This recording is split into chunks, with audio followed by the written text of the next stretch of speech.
Arcadian Vanguard presents The Wrestling News in your daily wrestling newscast for Friday, July 7th, 2023. Good morning, I'm Mike Sempervive. We begin today with Ring of Honor streamed last night on Honor Club featuring matches taped June 29th at the First Ontario Centre in Toronto. ROH World Women's Champion Athena competed in a non-title proving ground match, defeating Saliza Sparks. This is the 18th non-title match that Athena has had since winning the title last December. She has defended the title 11 times.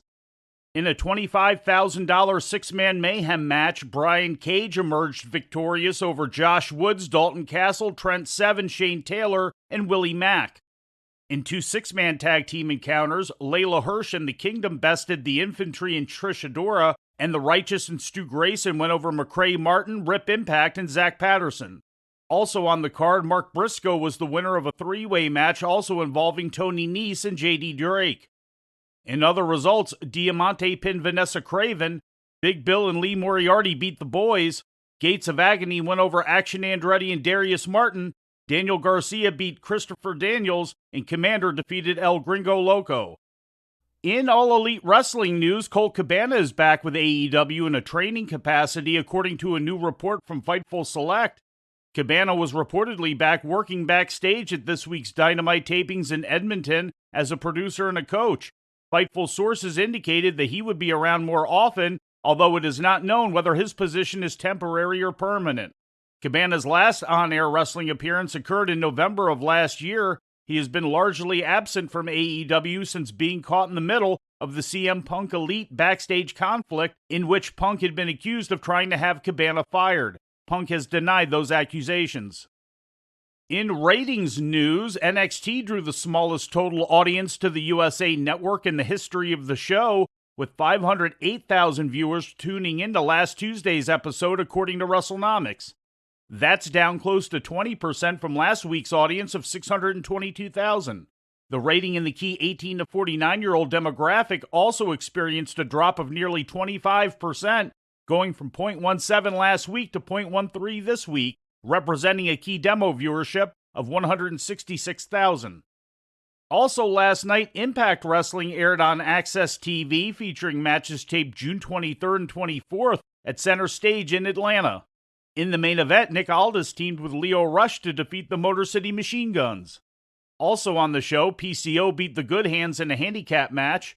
In a post-match angle, Bully Ray and Steve Macklin stormed the ring and handcuffed Impact President Scott D'Amore to the ring ropes while they put PCO through a table, then took him backstage and lit him on fire.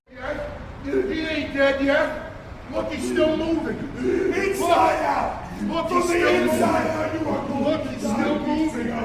Look, he's still moving. Look, he's still moving. You ain't gonna move anymore. You ain't gonna move anymore, monster.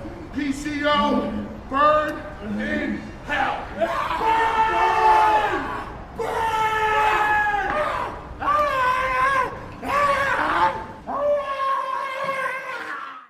In other results, Eddie Edwards defeated Frankie Kazarian, Jonathan Gresham went over Angels, Rich Swann and Sami Callihan beat Champagne Singh and Shera, and Giselle Shaw beat Courtney Rush.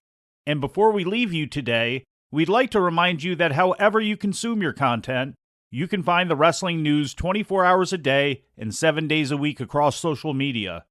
On Twitter, follow us at Wrestling News AV. Our Facebook page is also Wrestling News AV. The Wrestling News can also be found on the Arcadian Vanguard YouTube page. And for those who utilize Amazon Echo devices, just tell Alexa to play the Wrestling News podcast. And remember to make sure you add podcast at the end. Once again, for daily updates, breaking news, and more, follow the Wrestling News across social media. And that's the news for today. If anything happens, we will be here to tell you about it. No clickbait, no paywall, just the Wrestling News. The Wrestling News is a division of Arcadian Vanguard, and the Wrestling Newscast is a production of the Arcadian Vanguard Podcast Network.